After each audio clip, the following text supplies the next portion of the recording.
just going to, while we wait for Mr. Sun, continue with my story. So I was, I think, about 6 months old, little baby, when I was put into foster care. Of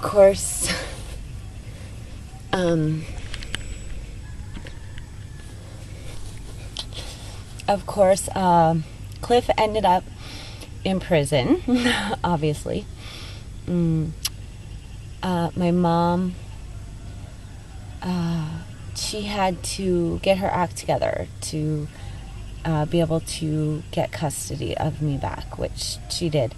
I'm not too sure exactly how that all occurred, but I know that as a little girl, a toddler and stuff, I was terrified of men, absolutely terrified. My grandfather, my uncle, they couldn't touch me. They couldn't come near me. They couldn't talk to me. I would freak out and cry, and I was scared.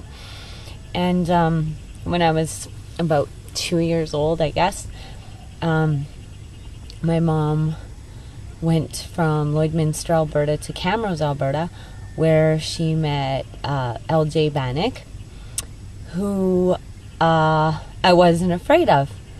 My mom was almost clinically blind at the time. She had to go and have eye surgeries to restore her sight to, not perfect, but to being able to see. And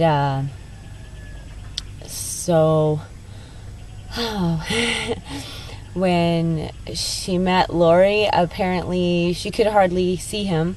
She couldn't drive, but she knew that he was the first man that was actually able to come near me and interact with me as a 2-year-old little girl, where I wouldn't freak out. So they got married when I was about 3 years old.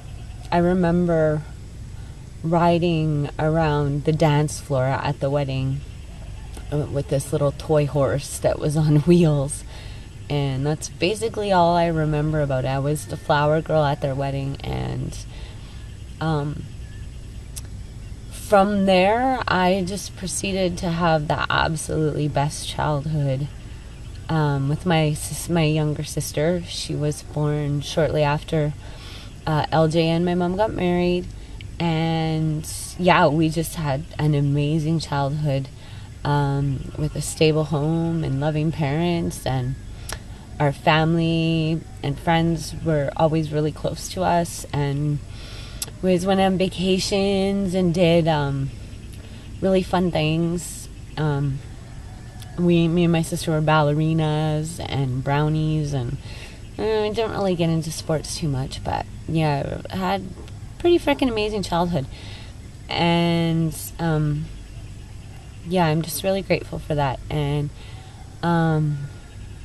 if it hadn't been for LJ and his family bringing me and my mom into the fold, I don't know what would have happened. But I know I just grew up loving life and not knowing anything about Cliff or my crazy birth situation until much later.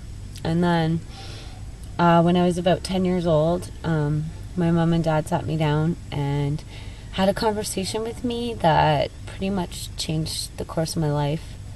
I've had a lot of life-changing moments that have gone on, but it's time for the sun to come up, so we'll continue on from there.